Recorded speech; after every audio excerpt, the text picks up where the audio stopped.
سلام البنات، كي دايرين؟ لاباس عليكم؟ مرحبا بكم، الف مرحبا في قناه حسنى مغال كويزين.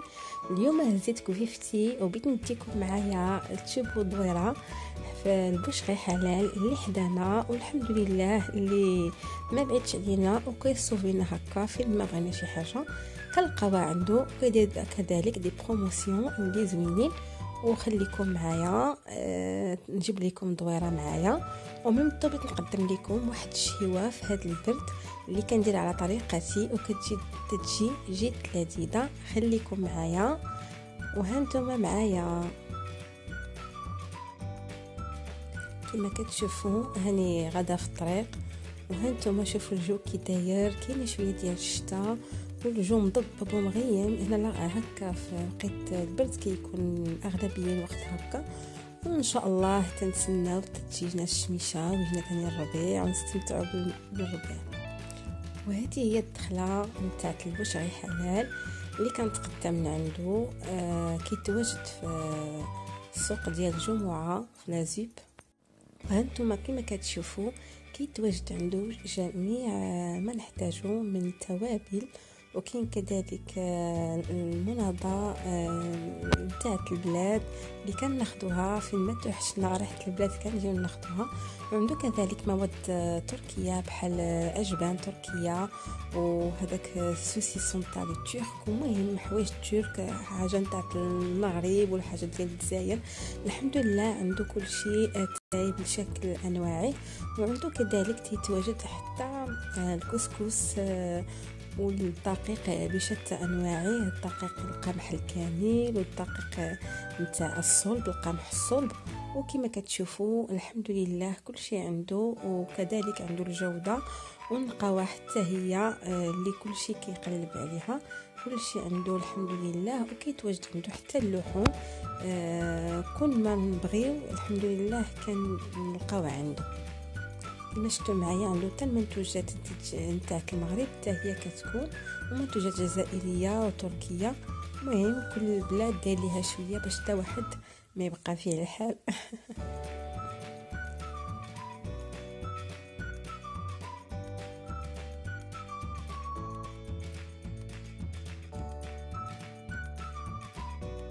وهنايا خرجت من عند البوشغي حلال وخديت عنده قرعه ديال البونس وداك الشيء اللي خاصني، وهاني راجعه للدار وخليكم معايا.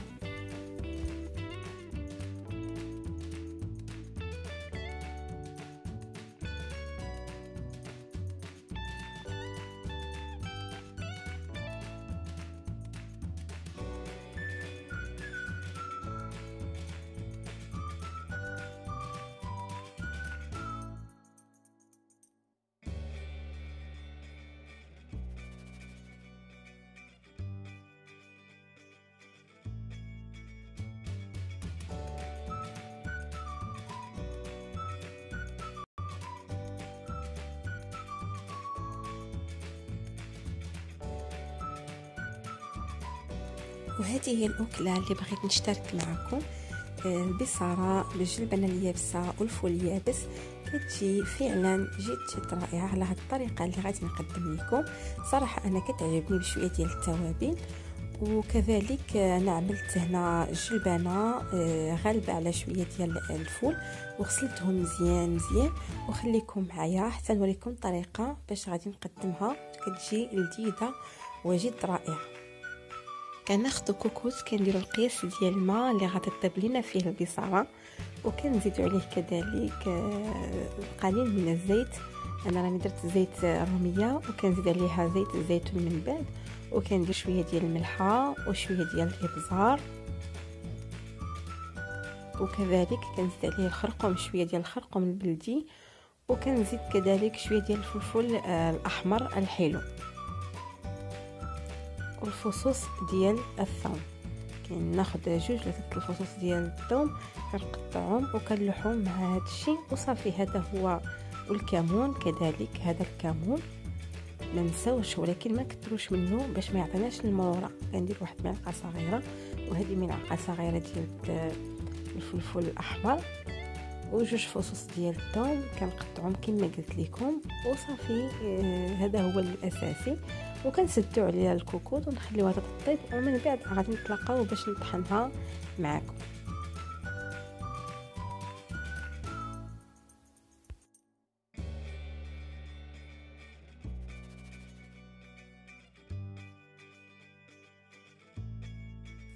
ومن بعد ما طابت لينا البصاره كتجي على هذا الشكل، ولكن لازم علينا نطحنوها. انا تناخذ الميكسور وكنميكسيها باش نقدمها لكم من بعد ان شاء الله بالصحه والعافيه.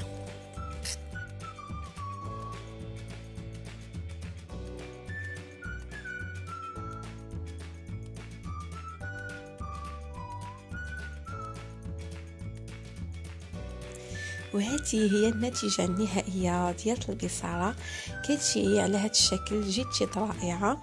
كنقدمها لكم بالصحة والراحة.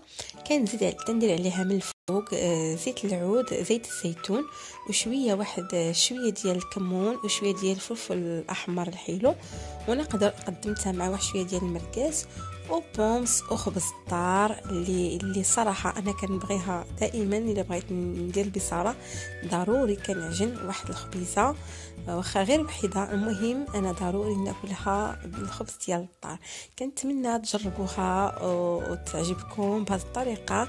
المهم انا كنقول لكم راه كتجي جد رائعه مع هذه التوابل اللي قدمت لكم. وما تنساوش ديروا لي لايك وبارطاج ومع الاحباب ديالكم. وهذا هو الخبز اللي صاوبت، كيجي غزال، وان شاء الله نعاود نقدمه معكم. وزنقول لكم الى اللقاء، الى يوم جديد ووصفه جديده ان شاء الله.